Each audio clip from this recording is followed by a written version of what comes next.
성령의 권면을 받은 사람들은 성령의 백성이 됩니다. 그런데 주님은 이 내 백성 얘기를 가장 타락한 오늘 고린도에서 하십니다. 오늘 성령의 백성에 대해서 생각을 해봅니다.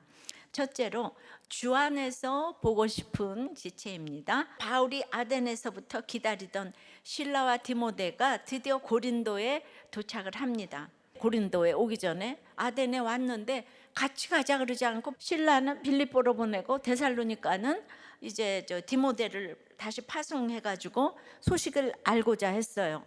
그랬는데 이제 그 소식을 가지고 지금 고린도로 온 거예요. 여기서 만났어요. 데살로니가 성도들의 믿음이 굳건히 이제 섰다고 하니까 만나자마자 바울이 힘을 내어서 밝히 말했다고 합니다. 고린도에서 1년 6개월 동안 머무는 동안에 그곳에서도 복음을 전했지만은 멀리는 데살로니가 교회에도 편지를 써서 그들의 믿음을 양육하는 일을 이렇게 병행했어요. 바울과 실라, 디모데, 그리고 브리스길라와 아굴라, 데살로니가 성도들, 빌립보 성도들 등등 모두 성령의 백성인데 이들이 바라보고 있는 것은 단 한 가지, 구원이죠.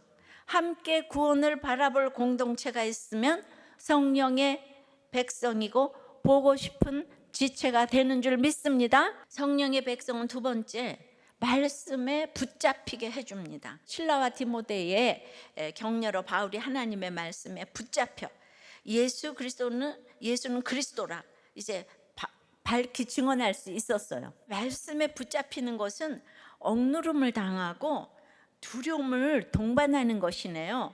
그거는 두렵고 떨림으로 구원을 이루어 가라는 말이 맞아요. 그것은 우리 힘으로 하나님 말씀에 온전히 집중할 수 없기 때문이에요. 우리는 오직 붙잡히는 것만 할 수 있어요. 그럼 우리는 어떻게 하나님의 그 말씀에 붙잡힐 수가 있겠어요?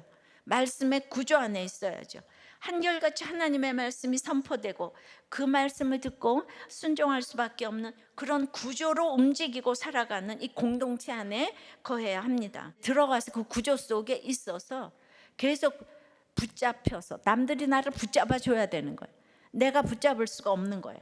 자, 성령의 백성은 세 번째는 그래서 대적과 비방도 받아내야 합니다.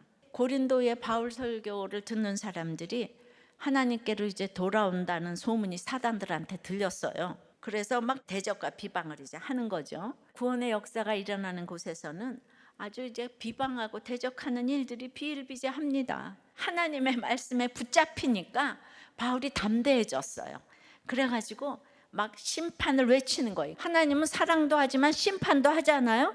이 심판의 하나님을 담대하게 보인 거예요. 그러나 성령의 백성은 이렇게 비방과 대적을 받을 때는 거기에 대항하지 말고 옷을 털며 그 상황을 피해야 하기도 해요. 비방의 말을 내가 반박할 때 우리는 또 다른 올무에 빠지기 때문이에요.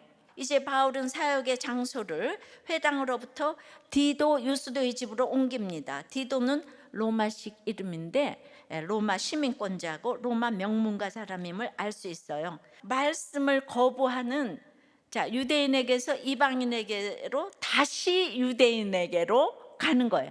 회당장의 중심인 회당장 그리스보와 그의 온 가족이 예수님을 영접하는 거예요. 둘 다 유스도도 이사를 하고 회당장도 이사를 했어요.